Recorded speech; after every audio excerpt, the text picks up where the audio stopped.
बल देकर के कह रहे थे कि वास्तव में होना क्या चाहिए। हमारी जो ये तीन पार्ट है, श्रील प्रभुपाद जी अपने गुरु महाराज को कोट कर रहे थे, और श्रील प्रभुपाद जी कहते हैं कि वास्तव में जो हमारे ये इम्पल्स हैं, चाहे वो मन का वेग हो, चाहे वो हमारे जीवा का वेग हो, तो ये जो इम्पल्स हैं क्या करते हैं, हमें भक्ति करने से रोकते हैं, हमें खींचते हैं नीचे, भक्ति करने नहीं देते हैं। तो इस तरह से हम क्या देखते हैं कि अगर हमारे अंदर ये वेग हैं तो बहुत ही मुश्किल है कि हम भक्ति कर पाएंगे, क्योंकि हमें खींच लेंगे, आगे बढ़ने नहीं देंगे। तो मेनली जो वेग हैं उसको तीन भाग में डिवाइड किया गया। तो एक था बोलने का वेग, एक मन का वेग, एक जो बॉडली डिमांड्स है हमारे, इसको फिर रूप गोस्वामी ने जो छह बताए थे, जीवा वेगम। अच्छा, याद है कि नहीं, कुछ श्लोक याद हुआ कि नहीं? कौन बताएं? वाचो वेगम, मनसा क्रोध वेगम, श्लोक कितने भक्तों को याद है? ऐसा टास्क था, 2 वीक पहले ही दिया गया था टास्क। हम्म। ओके। तो निकुंज माता जी बताइए, ये अभी जितने श्लोक आ रहे हैं बहुत इंपॉर्टेंट श्लोक है, आपको याद कर लेना चाहिए। हरे कृष्णा प्रभु जी, दंडवत प्रणाम। हरे प्रभु जी कृष्ण। श्लोक सुनाना है हाँ जी, हाँ जी, पहला नंबर श्लोक। जी। वाचो वेगम मनसः क्रोध वेगम जीवा वेगम मुद्रपथ वेगम एतान वेगान यो विषहेत धीराः सर्वामिपां यो सर्वामिपां पृथ्वीं स शिष्यात्। इसका thank you. Earth, thank you. अच्छा, अर्थ भी याद है प्लीज।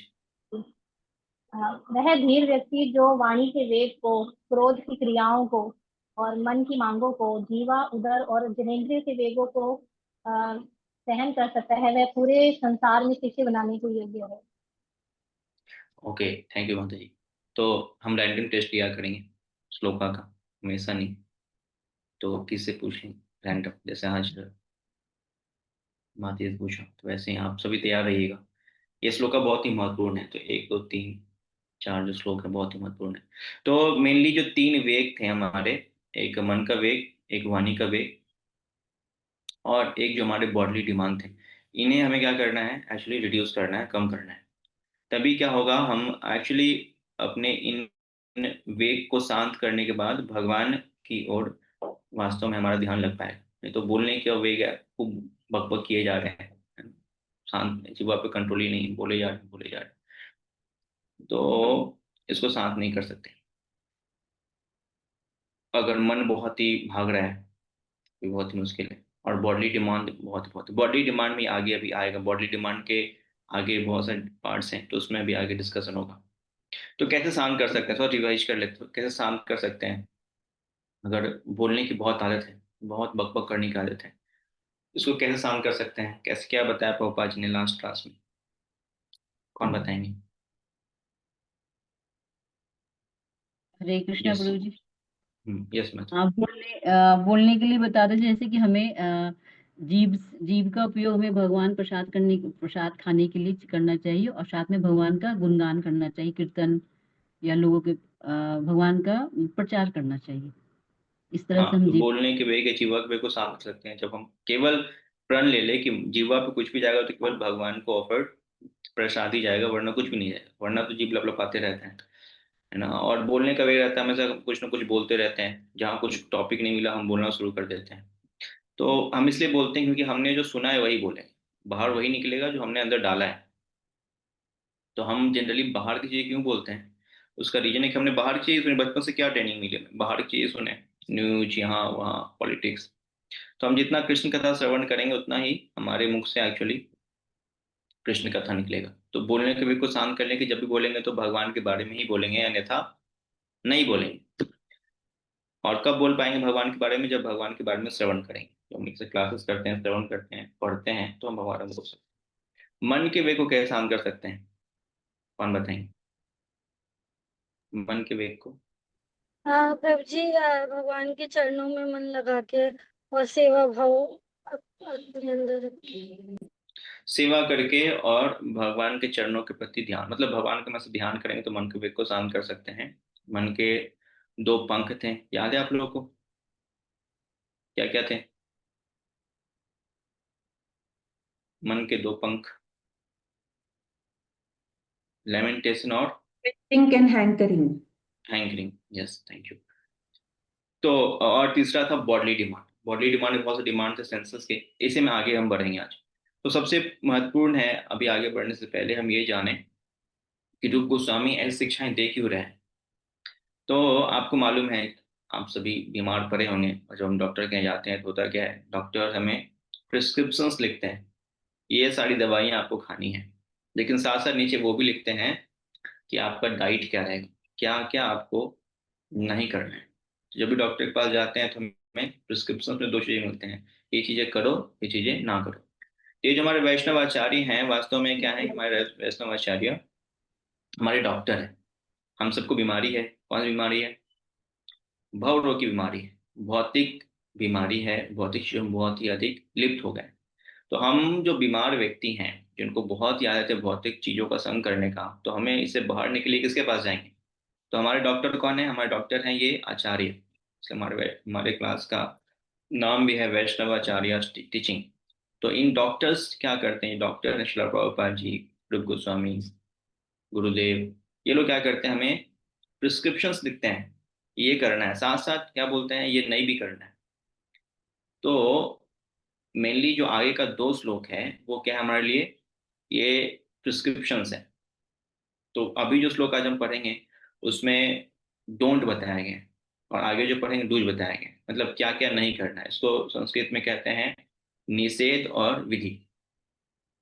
निषेध क्या होता है, निषेध मतलब आपको मालूम शब्द से चल रहा होगा, जो नहीं करना है, और विधि मतलब जो हमें करना है। तो जैसे हमारे लिए शिला प्रभुपाद जी ने क्या निषेध बताया है और क्या विधि बताई, 4 नियम पालन करने के लिए और 16 माला करने के लिए, है ना, ये मेन इंपॉर्टेंट है। तो जो हमारे वैष्णव आचार्य हैं, ऐसे में निषेध और विधि देते हैं कि हम भक्ति में आगे बढ़ सकें, बहुत स्ट्रिक्टली फॉलो कर। हमारी जो बीमारी है भव रोग की, है ना, महाशक्ति है संसार की, उससे हम बाहर निकल सकें। तो ये हमारे आचार्यों की टीचिंग्स हैं, निषेध and Vidhi. So which one is important, आपको क्या लगता है कौन ज्यादा इंपॉर्टेंट है, निषेध या विधि? ये हर जगह है, आप किसी स्कूल में जाइए, किसी कॉलेज में जाइए, आप किसी ऑफिस में जाइए, वहां भी होता है डूज एंड डोंट्स, ये करना है, ये नहीं करना है। तो आपको क्या लगता है कि क्या ज्यादा इंपॉर्टेंट है, नहीं करना या करने वाला पार्ट? तपोनिधि प्रभु, दोनों ही। तपोनिधि प्रभु। हरे कृष्ण प्रभु जी, प्रणाम। हरे तो जी कृष्ण। वैसे तो दोनों ही इक्वली इम्पोर्टेंट है, बट मैंने जितने भी सीनियर से सुना है, क्लासेस में सुना है कि डोंट्स को देख के नॉर्मली हम लोग डर जाते हैं। तो हम्म। हम अगर डूज पे ज्यादा फोकस करेंगे ना, तो डोंट्स हम्म। धीरे धीरे अपने आप निकल जाएगा। जैसे अच्छाई अगर अंदर जाती जाएगी तो बुराई को स्थान नहीं मिलेगा, और बुराई अपने आप निकल जाएगी। तो इस तरह देखते हुए डूज ज्यादा इंपॉर्टेंट लगता है, बाकी दोनों ही इंपॉर्टेंट ओके। है। ओके, मनमोहन प्रभु बताइए। हरे जी, कृष्ण। जैसे कुछ नहीं करना है और कुछ चीजें करनी है, तो हम्म। जहां तक हम मुझे समझ में आया है कि करना ज्यादा इम्पोर्टेंट होता है। क्योंकि अगर हम्म। हम कुछ चीज बुरी कर लेते हैं, अगर हमसे बुरी चीज नहीं छूट रही है, तो हमें प्रयास करना चाहिए कि हम और जोर से अच्छी चीज को पकड़ें। जैसे हम हम्म। अगर किसी व्यसन में लिप्त हैं जो कि हम नहीं छोड़ पा रहे हैं, तो उसको छोड़ने का सीधा सा इलाज है कि हम बहुत जोर से नाम जप को पकड़ लें। तो धीरे धीरे नाम जप, नाम अपराध से तो छुटा ही देगा, वो व्यसन से भी छुटा देगा। तो जितना हाँ। तेजी से हम व्यसन को पकड़ते हैं, उसके 10 गुना तेजी से हमको नाम जप को पकड़ना चाहिए। जो प्रभुपाद ने जी ने आदेश दिया उन सबको पकड़ना चाहिए, तो अपने आप जो बुरी चीजें हैं, वो चली जाएंगी। वैसे तपोनिधि जी ने पहले ही बोल दिया, प्रभु जी ने पहले ही बताया। हरे कृष्ण।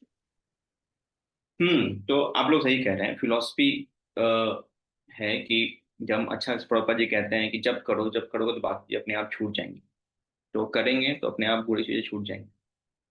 बट यहाँ पे जो सिद्धांत दिया जा रहा है रूप गोस्वामी के द्वारा, वो नहीं करना मतलब वैसे चीजें जो वास्तव में हमें बिल्कुल नहीं करनी चाहिए लेकिन हम कर रहे हैं। तो अगर हम वो चीजें कर रहे हैं जो नहीं करना चाहिए, तो क्या होगा, हम आगे नहीं बढ़ पाएंगे भक्ति में। इसलिए यहाँ पे रूप गोस्वामी ने सबसे पहले जो अभी ये श्लोका दिया है 2 और 3, इसमें पहले उन्होंने नहीं करना क्या है वो हमें बताया है। क्योंकि अगर हम इसे करते हैं तो भक्ति में आगे नहीं बढ़ पाएंगे, हमें ड्रॉप नहीं कर पाएंगे। जैसे एग्जाम्पल दिया जाता है, आप कुकिंग करते हैं, कुकिंग करने के लिए आग जलाते हैं। तो क्या करेंगे, आग जलाएं तुरंत पानी डाल दी, फिर आग जलाएं फिर पानी डाल दी, तो क्या होगा, खाना बनेगा कभी? अब पानी डालते रहो। तो आग जलाने से कोई फायदा नहीं, आपने अपना तो लिया है आग जलाने का काम, कुकिंग करने के लिए पानी डाल के उसको बुझा दे रहे हैं, तो कोई फायदा नहीं। मान लो डॉक्टर ने आपको बोला कि आपको जो है दवा खाना है तो आप ठीक हो जाएंगे, लेकिन साथ साथ आपको चीनी नहीं खानी है।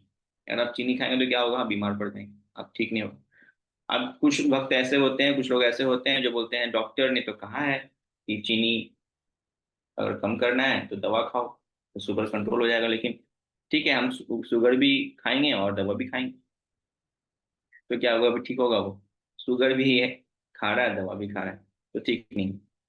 लाइक मेरे पिताजी हैं, पिताजी को मेरे शुगर है, तो वो क्या बोलते हैं, डॉक्टर को इतना पैसा दिया है, इसलिए दिया ना कि चीनी खा सकते हैं तो वो खा लेते हैं कभी कभी, और बोलते हैं डॉक्टर को इतना पैसा दिया हुआ है ना, उसका उसका जिम्मेवारी है, अच्छा दवा देगा। तो दवा भी खाते हैं और चीनी भी खा लेते हैं। तो अभी जब चेक कराते हैं तो कम कम होता ही नहीं है शुगर, वही लेवल बना रहता है।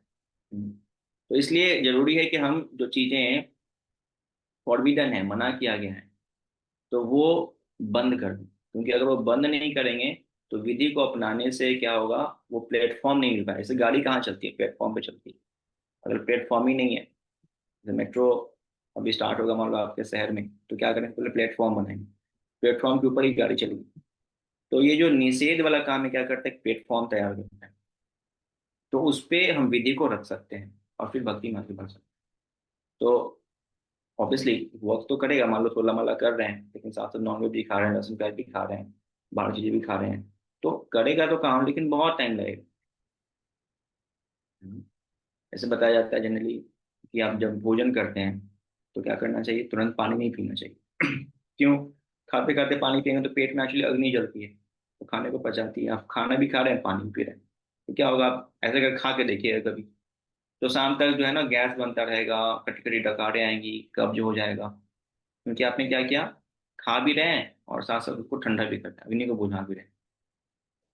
तो निषेध और विधि दोनों इंपॉर्टेंट है, लेकिन निषेध वाला जो काम है, जो हमें नहीं करना चाहिए, वो एक प्लेटफॉर्म बनाता है विधि को अपनाने के लिए। इसलिए यहाँ पे रूप गोस्वामी क्या कर रहे हैं, पहले निषेध बता, और रूप गोस्वामी, अभी एक और बुक है रूप गोस्वामी की जो हम आगे चर्चा करेंगे इस बुक के बाद, वो है NOD, नेक्टर ऑफ डिवोशन, भक्ति रसामृत सिंधु है।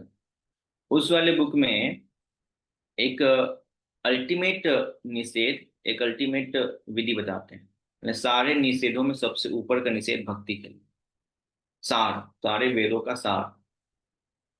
हाँ, और सारे वेदों का सार विधि, दो बहुत ही इंपॉर्टेंट है। वैसे तो बहुत सारी विधियां बताई गई हैं, अभी हम तो पढ़ रहे हैं, अभी आगे बहुत सारी विधियां आएंगी, और बहुत सारे डोंट्स भी आएंगे, और आप ऑलरेडी फॉलो भी कर रहे हैं, आगे भी हम सीखेंगे। जैसे पिछले वाले में था जीवा बेगम उदरपस्त बेगम, कैसे प्रेम कंट्रोल करना चाहिए, डोंट्स बताए गए। तो बहुत सारे ऐसे विधियां हैं अपनाने के लिए, जिससे हम अपनाएंगे तो हमारे जीवन में रियली हम डिवोशन कर पाएंगे, भक्ति में हम आगे बढ़ पाएंगे। तो लेकिन अल्टीमेट 2 लाइन में एक विधि दी गई है, हमें एक निषेध दिया गया रूप गोस्वामी जी के द्वारा, भक्ति रसामृत सिंधु ग्रंथ। इन्हीं को मालूम है क्या है वो, 2 लाइन में आपको इंडिकेट करते हैं या फिर हेल्प करते हैं, ऑप्शन देते हैं जो भी कर लीजिए। उसमें है आपका, ये हमारे वैष्णव सदाचार बुक में लिखा है मोटे मोटे अक्षरों में, 2 लाइन में। एक है निषेध जो हमें करना है हमेशा, और एक नहीं करना, ये सारे वेदों का सार है हरे गेस कृष्ण कीजिए गुरु कोई। जी, प्रणाम। यस तपोनिधि को। जी पता नहीं क्यों श्लोक तो दिमाग में आ नहीं रहा, पर अल्टीमेटली उसका यही है कि जो विधि हमको भगवान की तरफ लेके जाए उसे अपनाना है, और जो विधि हमको भगवान से दूर लेके जाए जो वो हम्म, निषेध है। उसका सार तो ये है, बट एग्जैक्टली मुझे याद नहीं बिल्कुल आ रहा करीब है अभी। आप, बट एग्जैक्ट लाइन नहीं आ रहा, एग्जैक्ट लाइन एग्जैक्ट बताएं। लाइन नहीं। वेदों का सार है ये एक्चुअली हमारे सारे ग्रंथों का सार है, जो हमें करना है, जो हमें करना और नहीं करना है। ये अगर हम 2 काम करते हैं और नहीं करते हैं, तो वास्तव में सारे चीज फॉलो कर रहे हैं। और इतने सारे हम जो डूज एंड डोंट्स पढ़ते हैं भक्ति में, नियमों में, वो भी इसीलिए करते हैं कि इन 2 चीजों को हम कर पाए और ना कर पाए। रत्नमयी माता जी कुछ बता रही। प्रभु जी मैं तो कुछ और बता रही थी, मैं बोल रही थी कि वो वाला है ना, always remember Krishna never forget Krishna, वो मैं सोच रही थी। बिल्कुल सही बताया आपने, हरी वो, है ना। Thank you. माता जी का गेस है, बिल्कुल सही है। तो आप अपने अपने जगह पे हरी बोल दीजिए माता जी के लिए। तो बिल्कुल करेक्ट माता जी का जो है गेस है। तो सारे वेदों का सार क्या है? 2 लाइन। पहला विधि, दूसरा निषेध। इसीलिए हम इतना कुछ करते हैं, ये आश्रय क्लास कर रहे हैं, हम जपा कर रहे हैं, मंगल आरती कर रहे हैं, ये नहीं करना है वो नहीं करना, सबका सार यही है कि हम ये 2 जो लाइन है लाइफ में, ये इसको अपना लें। एक डूज क्या है जो हमें करना है, विधि क्या है? हमेशा कृष्ण को याद रखना है, ये विधि है। हमेशा कृष्ण को याद रखना है, इससे ऊपर कोई सिद्धांत नहीं है जीवन का। हमारे जीवन के एक ही सिद्धांत है, विधि है कि we will always remember Krishna, हमेशा कृष्ण को याद रखें। दूसरा निषेध क्या है? नेवर फॉरगेट कृष्ण, कभी कृष्ण को भूलना नहीं। और इन 2 चीजों को ही अपनाने के लिए वास्तव हम लोग क्या करते हैं, इतने सारे जो पैतरे कह लीजिए या फिर विधियां कह लीजिए, सारे अपनाते हैं। इसीलिए वाचो बेगम, अंतर फुगत बेगम, उदर उपस्थ बेगम, जो लास्ट क्लास में 2 क्लास में पढ़ा।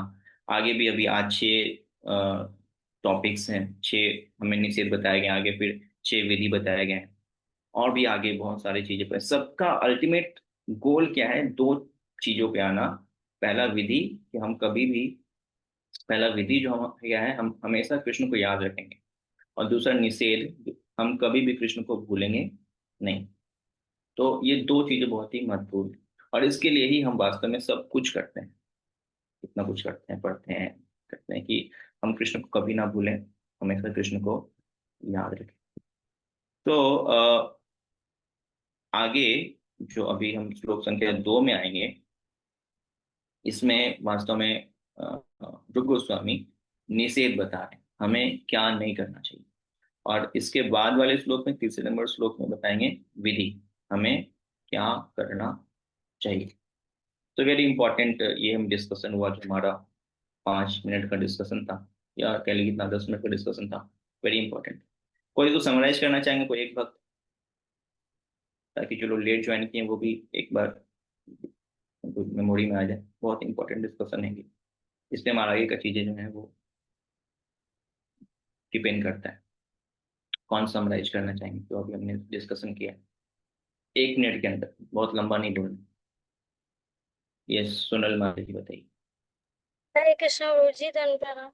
प्रभु जी आपने बताया कि जब भी हम कोई चीज नया, जैसे डॉक्टर दवाई देता है तो और उसके साथ डूज और डोंट्स होते हैं, या कोई भी चीज करने का जो तरीका हम नया सीखते हैं उसमें डूज और डोंट्स होते हैं। तो फिर आपने अब पूछा कि डूज ज्यादा इम्पोर्टेंट है या डोंट्स, तो फिर आपने बताया कि जो डोंट्स है वो एक प्लेटफॉर्म बनाता है जिसमें हम निषेध, एक प्लेटफॉर्म, हिंदी में निषेध बोलते हैं, निषेध एक प्लेटफॉर्म बनाता है जिससे हम विधि अच्छे से फॉलो कर पाए, तो इसलिए डोंट्स ज्यादा इम्पोर्टेंट है। और अगर हम एक लाइन में डूज और डोंट्स को समराइज करें तो इसका मतलब है हम कहेंगे never forget Krishna, always remember Krishna. तो ये यस, अगर थैंक यू। ये क्या है सारे उसका, यस, सारे thank do's you. And don'ts का। सारे शास्त्रों का, वेदों का सार है कि always remember Krishna and never forget Krishna. Okay, हम श्लोक में चलते हैं। तो आप सब अपने अपने इंट पे पढ़ने का प्रयास कीजिएगा, और मैं यहाँ पे बोलता हूँ, अपने इंट पे बोलने का प्रयास कीजिएगा, क्योंकि आप सभी बोलेंगे तो इको हो जाएगा। अत्याहार प्रयासश्च प्रजल्पो नियमाग्रह जनसंघश्च लौल्यंश्च षड्भिर्भक्तिर्विनश्यति। तो यहाँ बता रहे हैं अत्याहार, अति आहार, अधिक भोजन करना या अत्यधिक संग्रह करना। अतिहार का मतलब आहार के साथ साथ संग्रह भी है। प्रयास, बहुत अधिक उद्यम, मेहनत करना। च तथा प्रजल्पा, बेकार की बातें। नियम, विधि विधान, आग्रह, अत्यधिक आसक्ति, अधिक अत्यधिक उपेक्षा। जन संग्रह, सांसारिक प्रवृत्ति वाले व्यक्तियों की संगति। च तथा लौल्यम, अत्यधिक अभिलाषा या लालच। च तथा षड, इन 6 के द्वारा भक्ति, भक्ति में सेवा, विनश्यति, नष्ट हो जाती है। तो पिछले श्लोक हमने देखा था, उसमें क्या आया था, पृथ्वी च शिष्या, नाच में आया था। तो अगर 6 वेव को हम कंट्रोल करते हैं तो वास्तव में हम शिष्य बनाने के लायक हैं। शिष्य ना भी बनाए, कम से कम अपने मन को तो शिष्य बना ही सकते हैं, अगर हमारे अंदर के पीछे के 6 गुण हैं तो। ऐसा नहीं कि हमको शिष्य बनाना है, गुरु बनना है, ऐसा कुछ नहीं है, बट एटलीस्ट मन को तो अपना सर्वेंट बना ही ले। तो इसके लिए हमें 6 चीजें बहुत जरूरी था करना। एंड इस वाले श्लोक में जो आया है वो क्या है, सद्वीर भक्ति विनश्यति, मतलब हमारी भक्ति क्या हो जाती है, नष्ट हो जाती है। अगर हम ये 6 काम करेंगे, ये डोंट्स हैं, अगर हम 6 काम करेंगे तो हमारी भक्ति जो है वो स्वाहा, नष्ट हो जाएगी, खत्म हो जाएगी। सद्वीर भक्ति विनश्यति, तो क्या क्या है ये।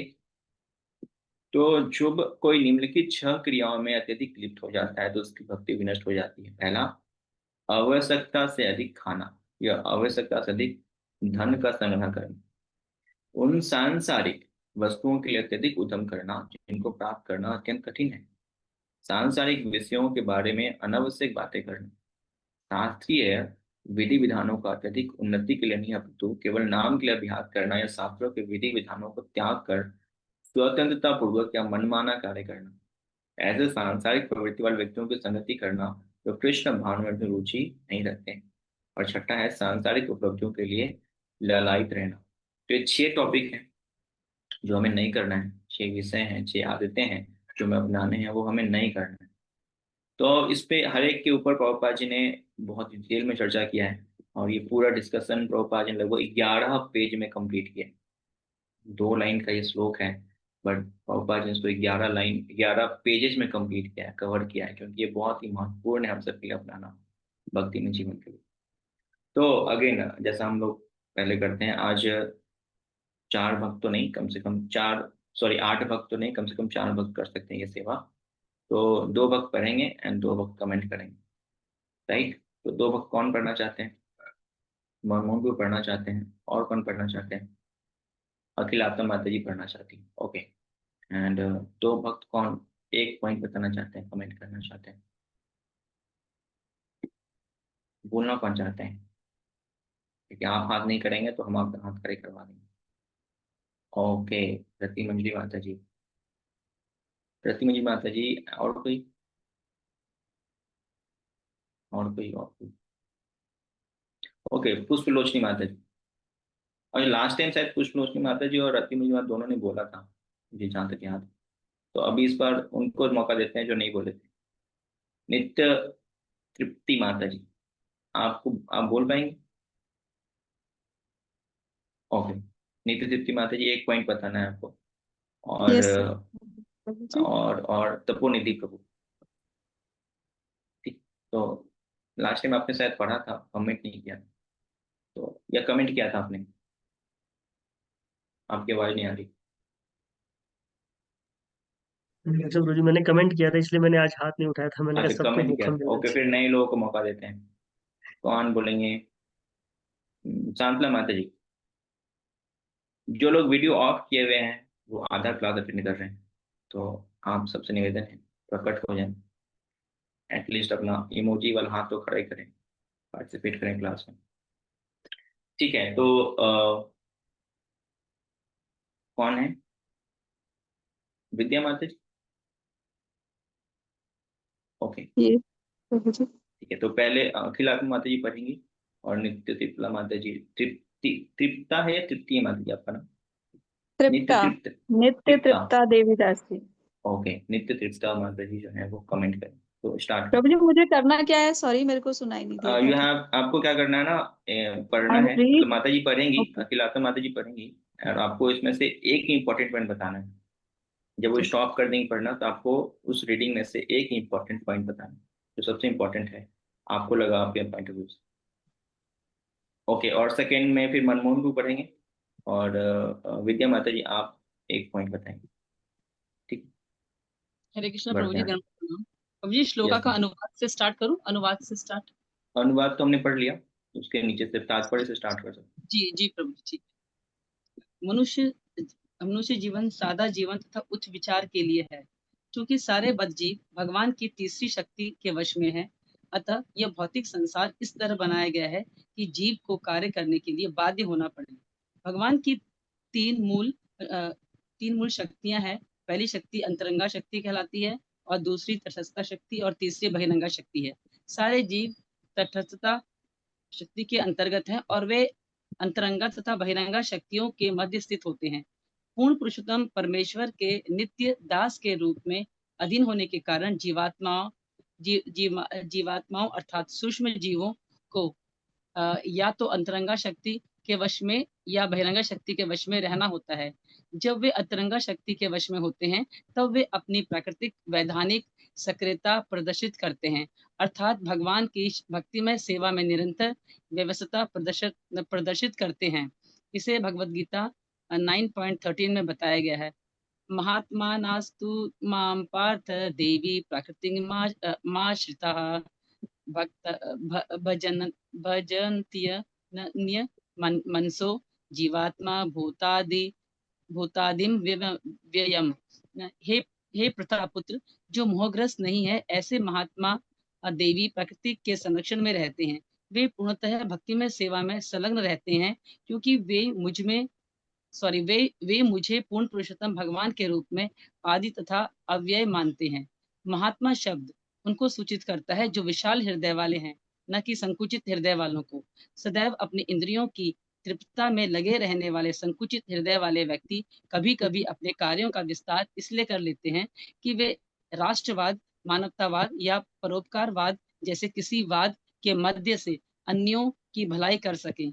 वे अन्यों की इंद्र तृप्ति के लिए अपने खुद की इंद्र तृप्ति का परित्याग कर सकते हैं, जैसे कि अपने परिवार, जाति या समाज के सदस्यों के लिए, और वह भी राष्ट्रीय या तो अंतर्राष्ट्रीय स्तर पर। वास्तव में यह सब विस्तीर्ण इंद्रिय तृप्ति ही है, जो व्यक्तिगत से जातिगत और जातिगत से समाजगत जगत हो जाती है। और यह सब भौतिक दृष्टि से भले ही बहुत अच्छे लगे, लेकिन ऐसे कार्य का कोई आध्यात्मिक महत्व नहीं होता। ऐसे कार्य का आधार इंद्र तृप्ति है, चाहे वह व्यक्तिगत हो या विस्तीर्ण। जब मनुष्य परम भगवान की इंद्रियों को संतुष्ट करता है, केवल तभी उसे महात्मा अर्थात विशाल हृदय वाला व्यक्ति कहा जा सकता है। भगवद गीता के उपर्युक्त श्लोका में दैवीम प्रकृति शब्द पूर्ण पुरुषोत्तम भगवान की अंतरंगा शक्ति यह आराधनीय शक्ति के नियंत्रण को बताते हैं। यह आराधनीय शक्ति श्रीमती राधा रानी के रूप में या उनके अंश लक्ष्मी के रूप में प्रकट होती है। जब व्यक्तिगत जीवात्मा अंतरंगा शक्ति के नियंत्रण में होते हैं तो उनका एकमात्र कार्य कृष्ण या विष्णु की तुष्टि होता है, और यही महात्मा की स्थिति है। यदि कोई महात्मा नहीं होता तो वह दुरात्मा या संकुचित हृदय वाला व्यक्ति होता है।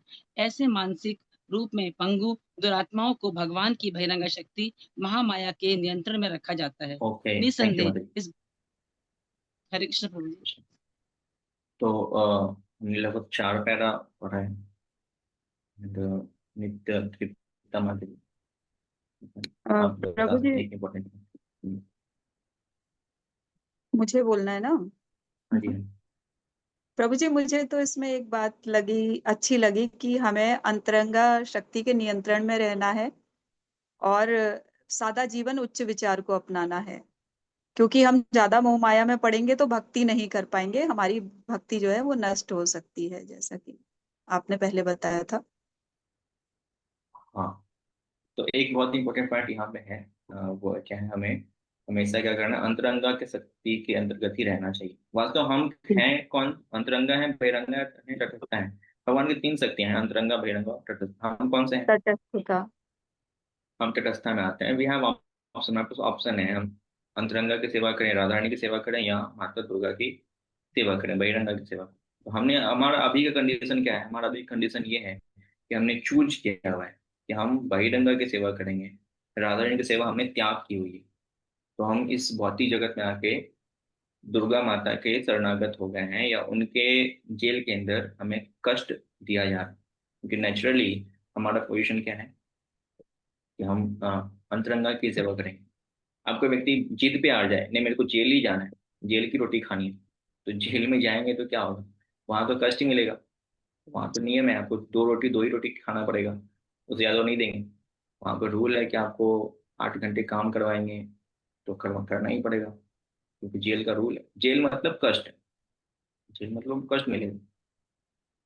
सब कुछ की लिमिटेशंस होती हैं, इतने बजे उठना है, इतने बजे खाना है, इतने देर ही सोना है, 8 घंटे काम करना है, इतना भोजन मिलेगा, उससे ज़्यादा नहीं मिलेगा, एक ही टाइम खाना मिलेगा। तो बहुत रूल्स एंड रेगुलेशंस हैं जो कि आपको कष्ट कष्ट के रूप में मिलता है, ताकि आप सुधार होकर के दोबारा भौतिक संसार या संविधान के अंतर्गत जाके काम कर सकते हैं।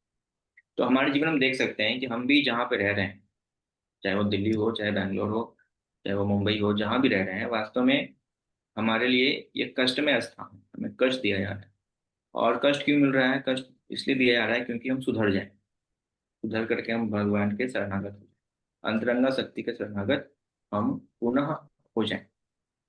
इसलिए हमें बार बार जो है ये कष्ट दिए जा रहे हैं कि आपको जो है सुधरना है, सुधार करना है हमारे अंदर। और फिर श्रीला प्रभुपाद जी यहाँ पे कह रहे हैं कि वास्तव में जो भी हमारे बॉडली शारीरिक जो हम संबंध बनाते हैं यहाँ पे, हाँ, जैसे यहाँ पे इंग्लिश में अगर आप पढ़ेंगे तो उसमें इज्म वर्ड का, इज्म शब्द का यूज हुआ है, इज्म, नेशनलिज्म, ह्यूमनिटेरिज्म, अल्टूरिज्म। तो बहुत सारे लोग जो हैं सोसाइटी कॉन्शियस हो जाते हैं, हम सोसाइटी के लिए हैं, परिवार के लिए, समाज के लिए। तो एक्चुअली ये समाज के लिए होना, परिवार के लिए होना, देश के लिए होना, हमारे लिए इंद्र तृप्ति का ही साधन बनता है। हम इंद्र तृप्ति करने के लिए ही बोलते हैं हम परिवार के हैं, क्योंकि परिवार के हैं बोलेंगे तो परिवार के लोग हमारी सेवा करेंगे, देश को बोलेंगे तो देश हमारी रक्षा करेगी, ऐसे करके देश के लिए जान कुर्बान करते हैं। लेकिन वास्तव में जो वास्तविक प्रेम है, यहाँ प्रभुपाद जी कह रहे हैं, वो हमारा जो शाश्वत संबंध है भगवान के साथ, वो प्रेम जो है शाश्वत है, और वहां से कोई लेन देन नहीं होता। इस संसार में जितने सारे एक्चुअली जो रिलेशन है उसमें कितने क्या होते हैं, लेन देन होते हैं। लेन देन खत्म, रिलेशन खत्म, राइट। लेकिन मैंने कई बार एग्जाम्पल भी दिया है क्लासेस में, लाइक लड़कियों का जो शादी करती हैं, तो जब तक मायके में रहती हैं लेन देन चलता रहता है, पिता से, बहन से, माता से, रिलेशन बड़ा स्ट्रांग रहता है। जहाँ शादी हो गई, फिर ससुराल चली गई, तो फिर क्या होता है, लेन देन खत्म, माता पिता से एक ही बार लेके चली जाती है सारा कुछ। तो लेन देन फिर खत्म हो जाता है। फिर लेन देन स्टार्ट होता है किससे? पति से स्टार्ट होता है, बच्चों से स्टार्ट होता है, तो यहाँ रिलेशन स्ट्रांग हो जाता है।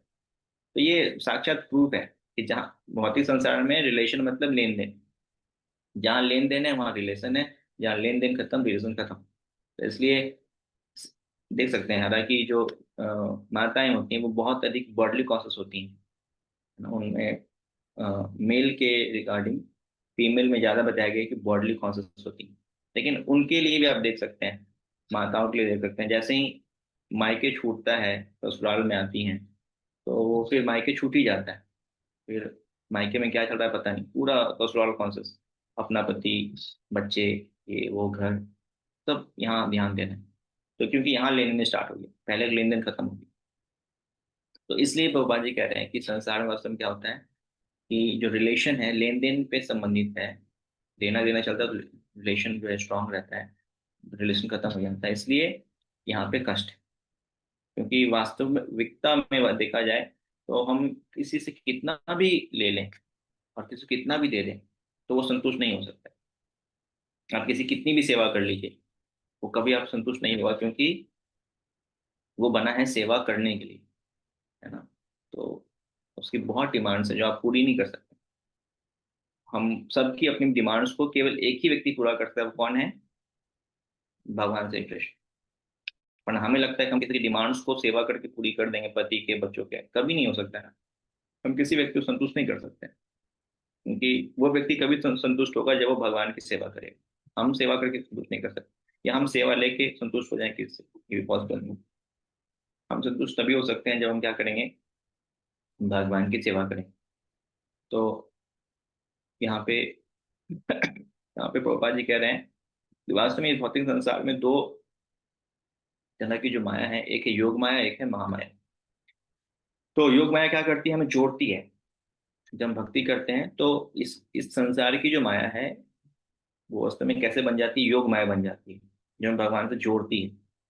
लेकिन जब हम भक्ति नहीं करते हैं, और बॉडली कॉन्सेप्ट होते हैं, शरीर के लिए ध्यात्म बुद्धि में कार्य करते हैं, तो यही माया जो है वो महामाया के रूप में कार्य करती है। तो दो माया है, योग माया, महामाया। योग मतलब जोड़ना भगवान से, सिंपली आप याद कर सकते हैं। योग मतलब जो भगवान से जोड़ती है, ये आध्यात्मिक माया है। भद्रा सुभद्रा बोलते हैं हम लोग। भद्रा मतलब दुर्गा माता, सुभद्रा मतलब जो ऊपर है, सुभद्रा। तो आप देखते हैं बलराम जी कृष्ण के बीच में वो है सुभद्रा। तो आध्यात्मिक जगह सुभद्रा है और यहाँ पे भद्रा है। भद्रा मतलब जो कष्ट देती है, ऑस्पिशियस, सुभद्रा।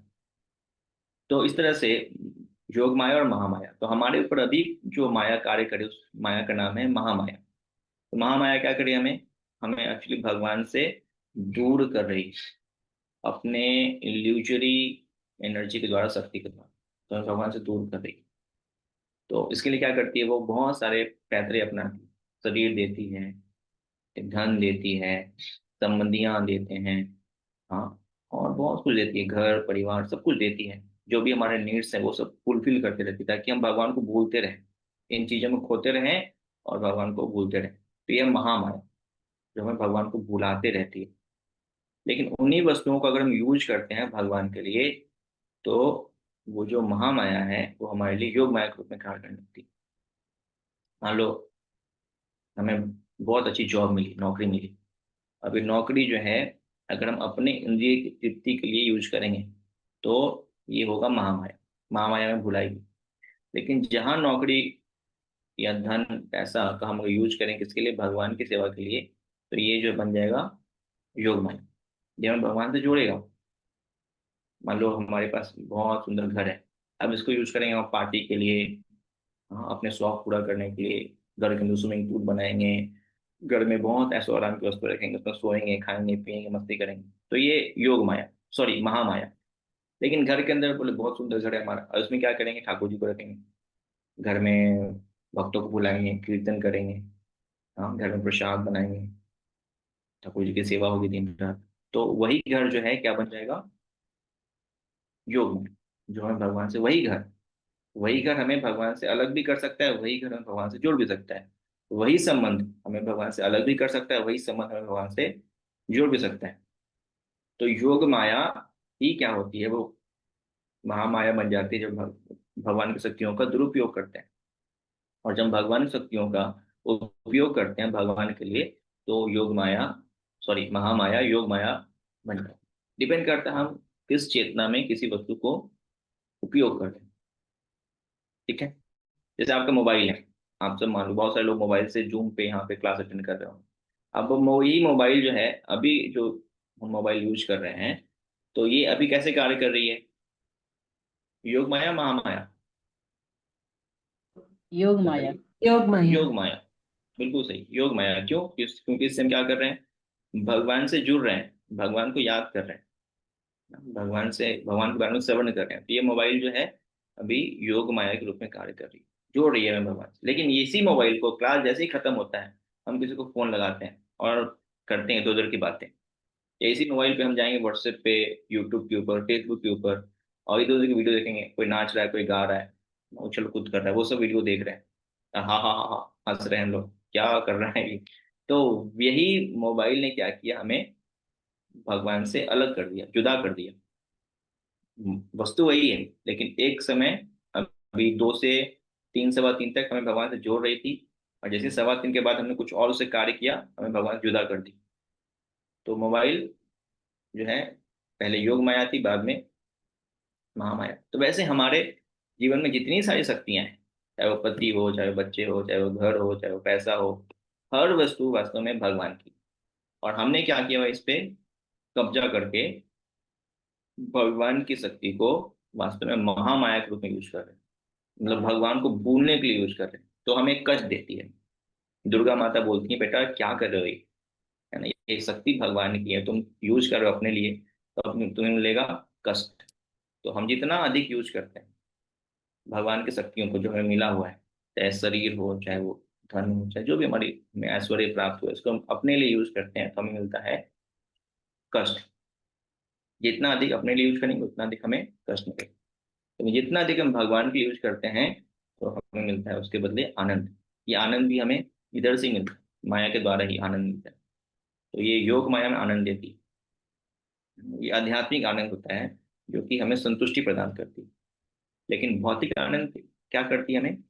वो तृष्णा पैदा करती है ना, हमारे अंदर एक विचलन, एक डर, एक भय पैदा करती है। जैसे मान लो हमारा घर है, हम घर में हमने पार्टी कर लिया, शराब, आसपास लोगों को बुलाया और फिल्मी गाने पे डांस वांस किए, घर के अंदर पार्टी हो गई, तो क्या होगा? पार्टी के बाद फिर क्या होता है ना, आपने देखा होगा क्या होता है। घर घर में एक अजीब सा खालीपन आ जाता है, एक डर आ जाता है, और एक निगेटिव एनर्जी आ जाती है।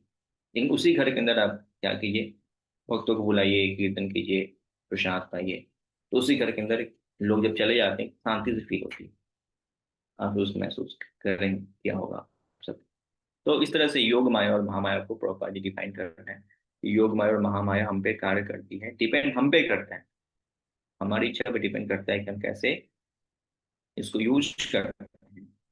तो जो महात्मा होते हैं क्या करते हैं? महात्मा, महान आत्मा, वो क्या करते हैं? हमेशा चीजों को भगवान के लिए यूज करते हैं। तो वास्तव में इससे वो हमेशा योग माया के अंतर्गत रहते हैं। और फिर फाइनली प्रभुपाद जी बता रहे हैं, अ, वो है आपका 3 क्लेश के बारे में, जो आप लोग ऑलरेडी जानते हैं। 3 प्रकार क्लेश होते हैं, आध्यात्मिक, आदि देविक एंड आदि भौतिक एंड आध्यात्मिक। तो इसमें तो आपको डिटेल मालूम ही है, सभी ऑलरेडी पढ़े हैं, तो डिटेल में नहीं रहेंगे। तो यहाँ पे बताया गया। ओके, आगे बढ़ते हैं। हाँ पे हम थे, उसके आगे कौन पढ़ेंगे? प्रभु जी, सातला माता जी आप पढ़ेंगी? मनमोहन प्रभु जी will read. मनमोहन को पढ़ेंगे। एंड कमेंट इनका है रति मंजू, विद्या माता जी। विद्या माता जी। ओके, मनमोहन।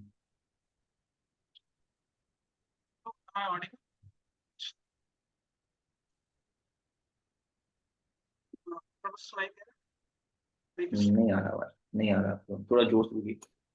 हरे कृष्णा। हाँ अब आ रहा है। भगवत गीता से उद्धृत उपयुक्त श्लोक में दैवी प्रकृतम शब्द पूर्ण पुरुषोत्तम भगवान की अतरंगा शक्ति या आह्लादनी शक्ति के नियंत्रण को बताता है। यह आह्लादनी शक्ति श्रीमती राधा रानी के रूप में या उनके अंश लक्ष्मी के रूप में प्रकट होता है। जब व्यक्तिगत जीवात्मा अतरंगा शक्ति के नियंत्रण में होते हैं तो उनका एकमात्र कार्य कृष्ण या विष्णु की तुष्टि होता है। यही महात्मा की स्थिति है। यदि कोई महात्मा नहीं होता तो वह दुरात्मा या संकुचित हृदय वाला होता है। ऐसे मानसिक रूप से पंगु दुरात्मा को भगवान की बहिरंगा शक्ति महामाया के नियंत्रण में रखा जाता है। निसंदेह इस भौतिक जगत में सारे जीव महामाया के वश में है, जिसका कार्य उन्हें त्रिविध तापों के अधीन रखना है। ये ताप अधिदैविक क्लेश, देवताओं के द्वारा उत्पन्न किया गया क्लेश यथा सूखा, भूचाल तथा तूफान, अधिभौतिक क्लेश, अन्य जीवों द्वारा उत्पन्न क्लेश यथा कीड़ों या शत्रुओं के द्वारा उत्पन्न क्लेश, तथा आध्यात्मिक क्लेश, अपने शरीर तथा मन द्वारा उत्पन्न क्लेश तथा मानसिक तथा शारीरिक अस्थिरता। दैवी भूतात्म महतत्व बहिरंगा शक्ति के नियंत्रण द्वारा इन तीनों क्लेशों से पीड़ित बद्ध जीव अनेक कठिनाई उठाते हैं। बद्ध जीवों के समक्ष मुख्य समस्या है बारंबार जन्म, बुढ़ापा, रोग तथा मृत्यु का होना। भौतिक जगत में मनुष्य को शरीर तथा आत्मा के पालन हेतु कार्य करना होता है, लेकिन वह ऐसे कार्य को किस तरह करे जिससे वह कृष्ण भावनामृत संपन्न करने के लिए अनुकूल रहे। हर व्यक्ति को अन्न, वस्त्र, धन तथा शरीर के पालन हेतु अन्य जरूरी वस्तुओं की आवश्यकता होती है, लेकिन उसे अपनी वास्तविक मूल आवश्यकता से अधिक संग्रह नहीं करना चाहिए। यदि इस प्राकृतिक नियम का पालन किया जाए तो शरीर के पालन में कोई कठिनाई नहीं है। प्रकृति की व्यवस्था के अनुसार विकास की श्रेणी में निम्न स्थान पर स्थित जीव न तो आवश्यकता से अधिक खाते हैं न संग्रह करते हैं। फलतः पशु जगत में सामान्यतः न कोई आर्थिक समस्या उठती है, न अनावश्यक वस्तु का अभाव रहता है। यदि किसी सार्वजनिक स्थान पर एक बोरा चावल रख दिया जाए तो चिड़िया आकर कुछ दाने चुगेंगी और चली जाएंगी, लेकिन मनुष्य तो पूरा बोरा उठा ले जाएगा। उसके पेट में जितना आएगा उतना वह खाएगा और जो बचेगा उसे भंडार में रख देगा। शास्त्रों के अनुसार इस प्रकार से अधिक का संग्रह अत्याहार वर्जित है। इस समय सारा विश्व इसी के कारण कष्ट उठा रहा है। आवश्यकता से अधिक संग्रह करने और खाने से प्रयास अर्थात अनावश्यक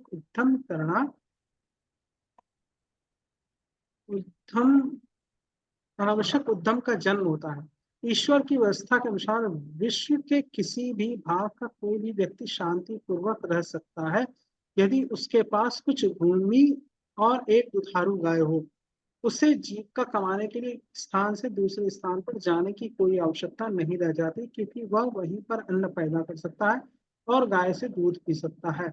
इससे सारी आर्थिक समस्याएं हल हो सकती हैं। सौभाग्यवश मनुष्य को कृष्ण भावनामृत के अनुशीलन अथवा ईश्वर को समझने तथा उनके साथ अपने संबंध तथा जीवन के चरम उद्देश्य ईश्वर प्रेम को समझने के लिए उच्चतर बुद्धि प्रदान की गई है। दुर्भाग्यवश तथा कथित सभ्य मनुष्य ईश्वर की अनुभूति की परवाह न करते हुए अपनी आवश्यकता से अधिक प्राप्त करने तथा केवल जीव को तुष्ट करने के लिए भोजन प्राप्ति के लिए बुद्धि का प्रयोग करता है। ईश्वर की व्यवस्था के अनुसार सारे संसार में मनुष्यों के लिए दूध तथा अन्न के उत्पादन हेतु पर्याप्त गुंजाइश है, लेकिन तथाकथित बुद्धिमान मनुष्य अपनी उच्चतर बुद्धि को भगवत भावना के अनुशीलन में न प्रयुक्त करके अपनी बुद्धि का दुरुपयोग अनेक अनावश्यक तथा अनिश्चित वस्तु के उत्पादन में करता है। इस प्रकार फैक्ट्रियां, कसाईघर, वेश्यालय तथा मदिरालय खोले जाते हैं। यदि लोग को अधिक सामान एकत्रित न करने, अधिक न खाने, कृत्रिम सुविधाएं प्राप्त करने के लिए अनावश्यक प्रयास न करने के लिए परामर्श दिया जाता है, तो वे सोचते हैं कि उन्हें आदिम जीवन शैली की ओर लौटाया जा रहा है। सामान्यतः लोग सादा जीवन और उच्च विचारों को स्वीकार नहीं करते, यही उनका दुर्भाग्य है। मनुष्य जीवन ईश्वर साक्षात्कार के लिए मिला है और मनुष्य को उच्चतर बुद्धि इसी प्रयोजन के लिए प्रदान की गई है। अतः जो लोग यह विश्वास करते हैं कि यह उच्चतर बुद्धि उच्चतर अवस्था प्राप्त करने के लिए है, उन्हें वैदिक ग्रंथों के आदेश का पालन करना चाहिए। उच्चतर अधिकारियों से ऐसे आदेश ग्रहण करके मनुष्य पूर्ण ज्ञान प्राप्त कर सकता है और जीवन को सार्थक बना सकता है। श्रीमद् भागवतम 1.2.9 में श्री सूत गोस्वामी उचित मानव धर्म का वर्णन इस प्रकार करते हैं। धर्मस्य पावग्रहस्य नार्थो अर्थो योपकल्पते नार्थस्य धर्मकांतस्य कामो लाभाय ही स्मृतः। सारे धर्म निश्चित रूप से चरम मुक्ति के लिए है, उनका उपयोग कभी भी भौतिक लाभ के लिए नहीं करना चाहिए। साथ ही साथ जो परम धर्म के पालन में लगा हुआ है, उसे भौतिक लाभ का उपयोग इंद्रिय तृप्ति के लिए कभी नहीं करना चाहिए। मानव सभ्यता का प्रथम चरण है शास्त्रों के आदेशानुसार धर्म का आचरण। मनुष्य की उच्चतर बुद्धि को मूलभूत धर्म समझने के लिए प्रशिक्षित करनी चाहिए। मानव समाज को अनेक इत्यादि नामों से वर्णित होती है, क्योंकि धर्म के बिना मानव समाज पशु समाज से बेहतर नहीं है। जैसा कि ऊपर कहा गया, धर्मस्य आया प्रवर्गस्य नार्थो अर्थो कल्पते। धर्म तो उत्थान के लिए है, रोटी पाने के लिए नहीं है। कभी कभी मानव समाज तथाकथित धर्म की पद्धति का निर्माण कर लेते हैं जिसका उद्देश्य भौतिक उत्थान होता है, लेकिन यह वास्तविक धर्म के उद्देश्य से बहुत दूर है। धर्म ईश्वर के नियमों को बोध कराता है, क्योंकि इन नियमों को सही ढंग से संपन्न करने पर मनुष्य भव बंधन से छूटने की दिशा में अग्रसर होता है। यही धर्म का असली प्रयोजन है। दुर्भाग्यवश लोग अत्याहार के वशीभूत होकर धर्म को भौतिक संपन्नता के लिए स्वीकार करते हैं, लेकिन असली धर्म लोगों को कृष्ण भावनामृत का अनुशीलन कराते हुए जीवन की कम से कम आवश्यकताओं से तुष्ट होना सिखाता है। भले ही हमें आर्थिक विकास की आवश्यकता हो, असली धर्म तो भौतिक अस्तित्व बनाए रखने के लिए कम से कम आवश्यकताओं को प्रदान करने मात्र की अनुमति देता है। जीवस्य तत्व जिज्ञासा, जीवन का असली उद्देश्य परम सत्य के विषय में जिज्ञासा करना है। यदि हमारा प्रयास परम सत्य के विषय में जिज्ञासा करना नहीं होगा, तो हम अपनी कृत्रिम आवश्यकताओं की पूर्ति के प्रयास में वृद्धि भी करेंगे। आध्यात्मिक साधक को सांसारिक प्रयास से बचना चाहिए। दूसरा अवरोध अवरोध प्रजल या व्यर्थ बोलना है। जब हम ओके, ठीक है, यहीं तक रखते हैं। हरि- ओके, तो हमने यहाँ तक 2 पॉइंट चर्चा कर लिया, एक अत्याहार, एक पैरासस्या। तो इस पे हम चर्चा करेंगे। पहले हम सुन लेते हैं विद्या माता जी से। Yes ma'am. हरे कृष्णा प्रभु जी, दंडवत को। तो इसमें प्रभु जी बता रहे हैं कि जो बद्ध जीव है उसका मतलब मुख्य समस्या यही है कि जन्म मृत्यु जरा व्याधि। तो इससे हमें मतलब भौतिक जगत में जब मनुष्य है तो वो आत्मा के लिए और शरीर के लिए मतलब आहार मतलब ले सकता है कि मतलब शरीर का पोषण, शरीर को पोषण मिले और आत्मा की तुष्टि के लिए तो ज्यादा से ज्यादा मतलब भोजन नहीं करना चाहिए। और ज्यादा से ज्यादा जो धन है उसका भी मतलब इकट्ठा नहीं करना चाहिए, वो भगवान की सेवा में लगा देना चाहिए। तो ज्यादा धन इकट्ठा करते हैं या कुछ भी इकट्ठा करते हैं जो हमें आवश्यकता से अधिक, तो भी समान भौतिक संसार की जो भी वस्तुएं हैं वो ज्यादा से ज्यादा इकट्ठा करते हैं, तो उससे हमारी मतलब भक्ति नष्ट होती है, समय का दुरुपयोग होता है। उसको संभालने में मतलब जैसे ज्यादा कपड़े रखेंगे या ज्यादा अनाज रखेंगे तो कपड़े संभालने में अनाज के जैसे इकट्ठा करके रख लिया, हमारे पास ज्यादा धन है, अनाज को इकट्ठा करके रख लिया तो उसमें कीड़े लग जाते हैं, तो उसको संभालने में मतलब हमारा समय का दुरुपयोग होता है। तो उस समय को हम आवश्यकता के अनुसार चीजें रखें, और जो समय हमारे पास जो बचता है उससे हम कृष्णा कॉन्शियस मतलब भगवान की सेवा में लगाएं, भगवान की कथाएं सुने, भगवान की लीलाएं के बारे में सुने, भगवान का जप करें। तो इस तरह हम कृष्णा कॉन्शियस रहेंगे तो हम जो हमारा असली लक्ष्य है जन्म मृत्यु जरा व्याधि, तो इससे हम छूट सकते हैं। और आध्यात्मिक जगत, आध्यात्मिक ज्ञान है उसमें हम जो हमारे पास विकसित बुद्धि है उससे हम आध्यात्मिक ज्ञान मतलब ले सकते हैं, और इससे हम कृष्णा कॉन्शियस रह सकते हैं। और ना ज्यादा मतलब प्रजल्पा करनी चाहिए, और इस तरह ये ज्यादा से ज्यादा करेंगे तो हम जो 3 प्रकार के कलेश हैं तो वो कलेशों से हम मतलब बार बार पीड़ा सहन करते रहेंगे और जन्म मृत्यु का चक्कर लगा रहेगा। तो जो हमारा असली उद्देश्य है मनुष्य जीवन का, तो उसको हम कृष्णा कॉन्शियस बनाएं और हम अपने भक्ति में अग्रसर होते रहें। इस तरह मतलब प्रभुपाद जी ने इसमें बताया है। कृष्ण बाकी क्या है? सारी चीजें इम्पोर्टेंट हैं, जैसे हमारा सादा जीवन उच्च विचार है, उसके लिए थोड़ी सी जमीन हो तो उसमें खाने के लिए अनाज पैदा कर सकते हैं, एक मतलब तुलसी वन लगा के वृंदावन बना सकते हैं। और जैसे गाय रखते हैं तो गाय को मतलब दूध पर्याप्त मात्रा में मिलता है, पीने से भी मतलब बुद्धि भी आती है। और ज्यादा होता है तो उसको मतलब किसी दूसरे को भी मतलब बिक्री करके पैसा लक्ष्मी आती है, उसको भगवान की सेवा में लगा सकते हैं। तो इस तरह हम सादा जीवन उच्च विचार और आवश्यकताओं से ज्यादा चीजें इकट्ठी न करके हम हमेशा भगवान का चिंतन करें, कृष्णा कॉन्शियस रहे, तो इस तरह हम मतलब जन्म मृत्यु जरा व्याधि से मतलब बच सकते हैं, आध्यात्मिक जगत में प्रगति कर सकते हैं। हरे कृष्ण। हरी हरी, हरे कृष्णा। धन्यवाद माता जी।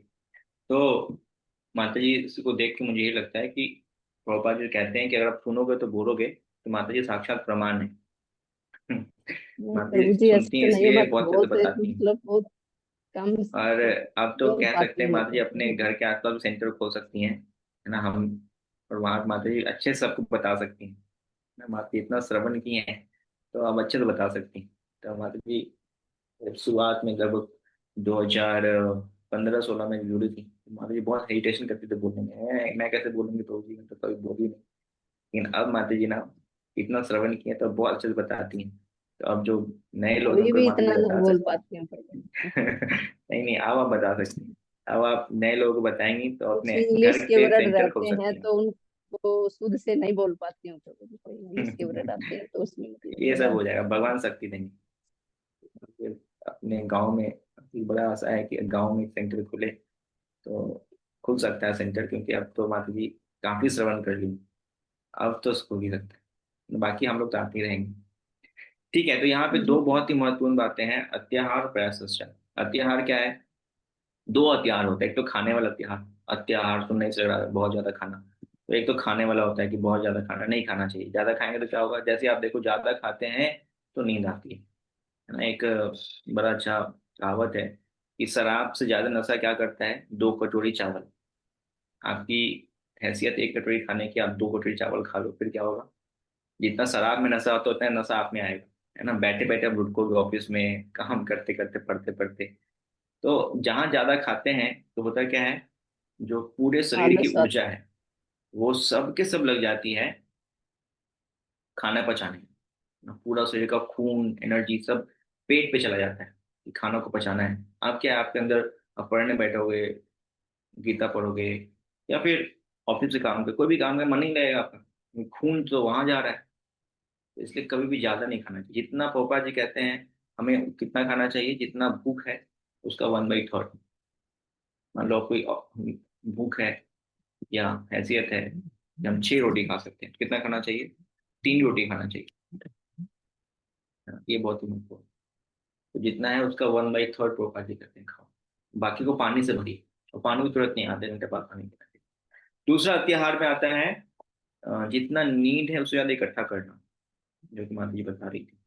चावल हो गया, धन हो गया, हमें नीड है उससे ज्यादा इकट्ठा करनी है, तो अभी गलत है। तो उससे क्या होगा, हमारा ध्यान उसके ऊपर लगा रहता है। तो आजकल के लोग क्या है, भक्ति मन क्यों नहीं लगता है, क्योंकि उन्होंने अब जितना जरूरत है ज्यादा इकट्ठा करके रखा हुआ है। तो क्या लगता है, कोई छीन ना ले, कोई चुरा ना ले, रात में डकैती ना डाल दे, है ना। तो बड़े डरे से रहते हैं और उसमें भक्ति में मन नहीं लगता है। बैठे भी जाएंगे क्लास में, ध्यान लगा रहेगा कि कहीं कोई चोरी ना कर ले, कोई कुछ जल ना गया, कुछ खराब ना हो गया, तो हमेशा ध्यान उधर ही लगा रहता है। जितना जरूरत है उतना ही रखें, उससे ज्यादा हमेशा नुकसान करता है। लेकिन आपसे एक प्रश्न है।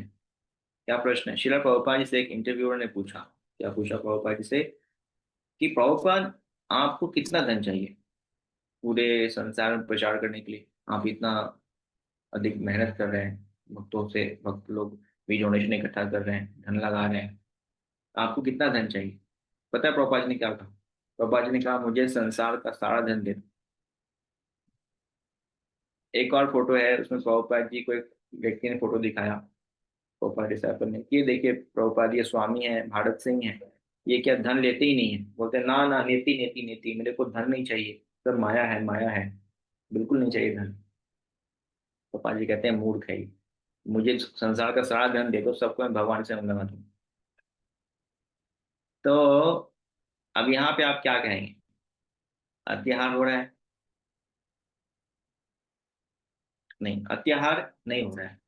देखिए खाने में भी बात की जाए तो मान लो कोई 6 रोटी खाता है, उसकी हैसियत 6 रोटी खाने की है, तो 6 रोटी की खाने की हैसियत है, वो 4 खा रहा है तो गलत नहीं कर रहा है। अब किसी की हैसियत 10 रोटी खाने की है, जैसे भीम थे, तो पांचों भाई जितना खाते थे उसका आधा तो भीम ही खाते थे। बोले भीम अत्याहार करे ना, तो सही ऐसा है। तो जो हमारी जरूरत है उतना अगर हम लेते हैं तो वो अतिहार में नहीं आए, जरूरत से ज्यादा लेते हैं तो वो अतिहार में आएगा। अब ये जरूरत सबके अलग अलग हो सकती है, ऐसा नहीं कि जो विद्या माता की जरूरत है वही मनमोहन प्रभु की जरूरत है, नहीं। मनमोहन प्रभु ज्यादा खाएंगे, विद्या माता जी मनमोहन कम खाएं, तो ये अलग अलग हो सकती है। वैसे धन भी इकट्ठा करने की जहां तक बात है, सबका अलग अलग हो सकता है। मान लो फैमिली बड़ी है, तो फैमिली बड़ी है तो अधिक धन चाहिए, तो अधिक कमाएंगे पैसा, अधिक धन चाहिए। हम ये नहीं बोल सकते हैं कि ये बहुत अधिक अतिहार कर रहे हैं, बहुत धन इकट्ठा कर रहे हैं। फैमिली बड़ी है, नीड बहुत बड़ी है। मान लो नीड है हमें भक्ति में धन लगाने की, हमें वृंदावन भी जाना है, हमें घर के लिए बहुत सुंदर ऑल्टर लेना है, हम बहुत सारे भक्ति में कार्य करने हैं, प्रचार करने के लिए धन चाहिए, तो उसके लिए हम अधिक मेहनत कर रहे हैं। तो उसमें ये नहीं बोलेंगे कि बहुत ज्यादा प्रयास कर रहे हैं, बहुत अधिक मेहनत कर रहे हैं, इकट्ठा कर रहे हैं, माया में है। ना ना, वो व्यक्ति माया में नहीं है, क्योंकि इतना मेहनत क्यों कर रहा है, वो इतना मेहनत कर रहा है भगवान की सेवा करने के लिए। तो भगवान की सेवा करने के लिए अगर हम अधिक धन इकट्ठा कर रहे हैं तो उस प्रयास में कोई कमी नहीं है।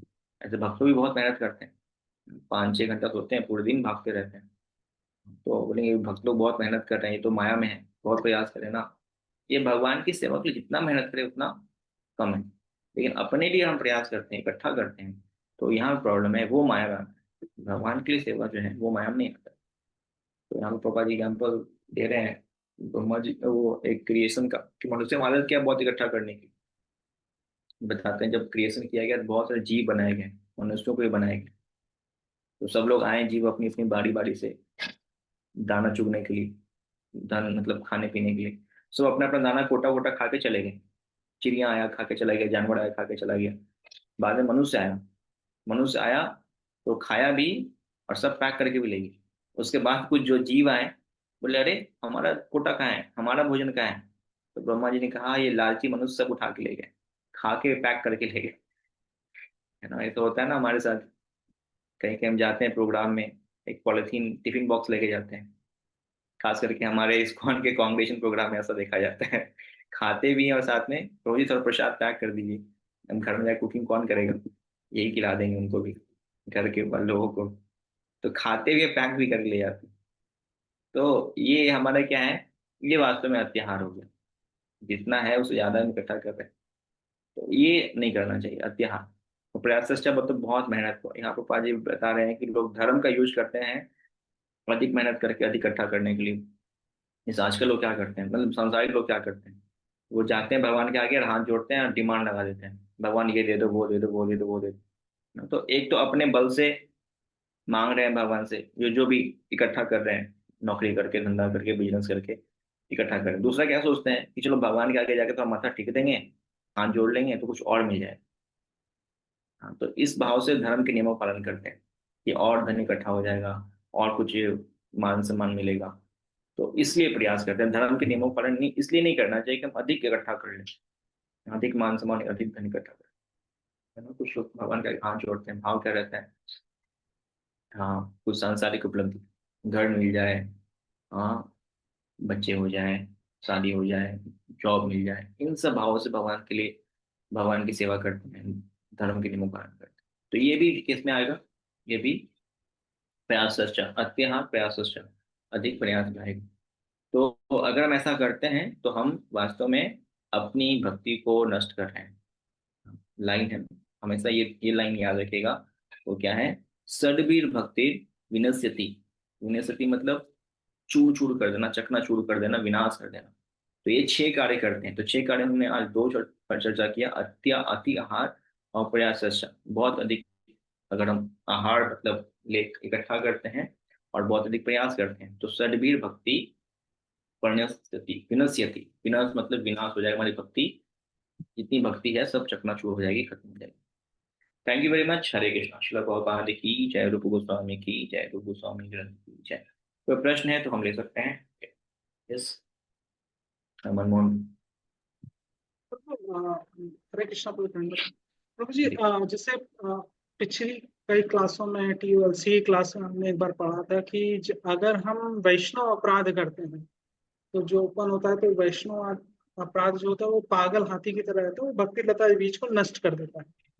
तो ये जो चीजें होती हैं, अगर हम इसको फॉलो नहीं करेंगे और अगर हम नाम जप करते रहेंगे तो भी तो मतलब उस समय ये बोला गया था कि वैष्णव अपराध एक पागल हाथी की तरह होता है जो भक्ति लता बीज को नष्ट कर देता है।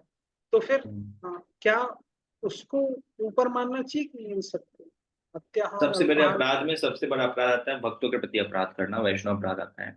लेकिन ये सब कार्य करेंगे ना तो हमारा वैष्णव अपराध करने की प्रवृत्ति बढ़ जाएगी।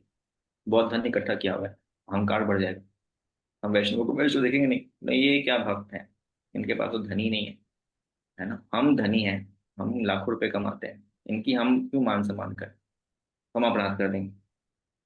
तो अत्याहार करेंगे, अधिक इकट्ठा करेंगे, अधिक प्रयास करेंगे तो क्या होगा, हम वैष्णव अपराध करने की प्रवृत्ति हमारी बढ़ जाएगी। तो हमने पहले बताया था 2 रूल बहुत इंपॉर्टेंट है। कौन कौन से, 2 डू एंड एक डू एंड एक डोंट्स बहुत इंपॉर्टेंट है। क्या क्या है वो, Every time डूज में, remember Krishna हाँ and डूज में never क्या है, always remember Krishna, and don'ts में never forget Krishna. forget never forget Krishna. Krishna. ये 2 अल्टीमेट गोल है, सबसे ऊपर है। इसको हासिल करने के लिए, ये गोल अचीव करने के लिए हम इतने सारे जो और छोटे छोटे गोल हैं वो कर रहे हैं। अत्याहार नहीं करना है, प्रयास सच्चा नहीं करना है, या फिर वैष्णव अपराध नहीं, ये सब इसलिए कर रहे हैं कि हमें ये 2 गोल है मालूम, मतलब इस गोल को हम अचीव कर सके। तो वैष्णव अपराध करने की प्रवृत्ति बढ़ जाएगी अगर हम ये 2 काम करेंगे, अत्याहार करेंगे, अधिक प्रयास करेंगे, बहुत मेहनत करेंगे। तो अहंकार बढ़ जाएगा, वैष्णवों को हम भक्तों को भक्तों में देखेंगे नहीं और उनके प्रति हम अपराध कर देंगे। तो सपोर्ट है, ये करेंगे तो वो नहीं करेंगे। ठीक है मनमोहन ग्रुप। ओके, और का प्रश्न किन्हीं का? हरे कृष्ण प्रभु जी। हरे कृष्ण। प्रभु जी प्रश्न तो नहीं है, सॉरी, बस टेस्ट है, हाँ तो प्लीज टेस्ट सब है। लोग यहीं रुके। ओके, सो लास्ट क्लास का जो डिस्कशन था उसके ऊपर, हाँ तो यस टेस्ट है, प्लीज। तो हम सभी प्रिपेयर करके टेस्ट दे करके जाएं। और अगली बार हम बाकी जो 4 हैं उसको हम जहाँ तक हो सकेगा 2-3 तक कंप्लीट करने का प्रयास करें। डिस्कशन काफ़ी ज़्यादा है, तो जो भी टाइम होता है उसमें डिस्कस करने का प्रयास करेंगे कि